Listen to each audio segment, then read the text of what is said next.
তৃণমূল মুখপাত্র ও পঞ্চায়েত প্রধানকে প্রাণনাশের চক্রান্ত। ভাইরাল অডিওর ভিত্তিতে গ্রেফতার এক বিজেপি সমর্থক। চাঞ্চল্য পূর্ব মেদিনীপুরের কাঁথির পটাশপুরে। অভিযোগ, কাঁথি সাংগঠনিক জেলা তৃণমূল কংগ্রেসের মুখপাত্র অপরেশ সাঁতরা এবং পটাশপুর 2 নম্বর ব্লকের আরগোয়াল গ্রাম পঞ্চায়েতের প্রধান মালেক আলীকে মোটা টাকার বিনিময়ে সুপারি কিলার দিয়ে প্রাণনাশের চক্রান্ত। কাঠগড়ায় বাসুদেব পাত্র, Shankar Hazra. Audio recording viral হতেই সন্দেহভাজনকে ধরে স্থানীয়রা পুলিশের হাতে তুলে দেন। স্থানীয়দের জেরার মুখে পড়ে নিজের বিরুদ্ধে ওঠা অভিযোগ স্বীকারও করে নেয় অভিযুক্ত। জানা গেছে, অভিযুক্ত আরগোয়াল গ্রাম পঞ্চায়েত এলাকার। যোগাযোগ করছে টাকা টাকা যে পার্টি থেকে দেওয়া বলে সেবার 50,000 টাকা মাকলাম আছে। আচ্ছা, আমাকে মাকলা টাকা আমি দিব। বাসুদাও কইছে 50,000 টাকা। হ্যাঁ, শঙ্কর হাজরাও কইছে 50,000 টাকা। শঙ্কর হাজরা বাসু পাত্র সাথে কথা হয়েছে এবং কালাজে আর ইকরাম সিয়ারিতে রবীন্দ্র মলয় গণেশ গণেশ 3 জন তাইলো তোমার, তার 3 জন তুমি। সেটি পরিকল্পনা হয়েছে।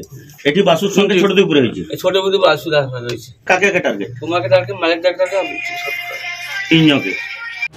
ভোটের আগে তৃণমূল নেতৃত্বের ওপর হামলার পরিকল্পনা বিজেপিরই রাজনৈতিক ষড়যন্ত্র। নির্বাচনের আগে অস্থিরতা তৈরির উদ্দেশ্য। প্রাণ সংশয় নিয়ে সাংবাদিক বৈঠক করে বিস্ফোরক দাবি তৃণমূল কংগ্রেসের মুখপাত্র অপরেশ সাঁতরার।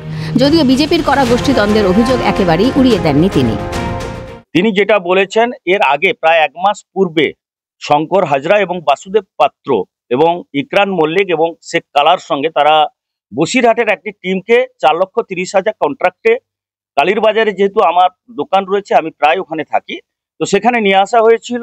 কিন্তু কথা মতো টাকা না দেওয়ায় সুপারি কিলাররা ব্যাক করে যান।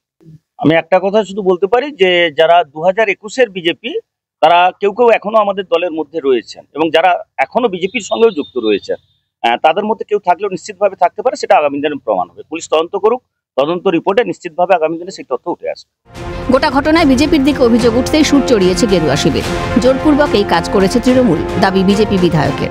নিজেরা নিজেদের যে অন্তর্কলহ এবং সেখান থেকে তাদের যে আশঙ্কা গোষ্ঠীদ্বন্দ্বের, সেই আশঙ্কা থেকে দৃষ্টি ঘোরানোর জন্য আমার মনে হয় বোধহয় নিজেদের কিছুটা গুরুত্ব বাড়ানো, মানে দলের কাছে অলরেডি কোণঠাসা, হয়তো সিকিউরিটিটুকু বাড়ানোর একটা পরিকল্পনা করে একটা বাচ্চাকে মিথ্যা মামলায় তাকে তুলে নিয়ে গিয়ে যেভাবে পার্টি অফিসে তার উপরে অত্যাচার করে, টর্চার করে তাকে বলানো হয়েছে, রেকর্ডিং করানো হয়েছে।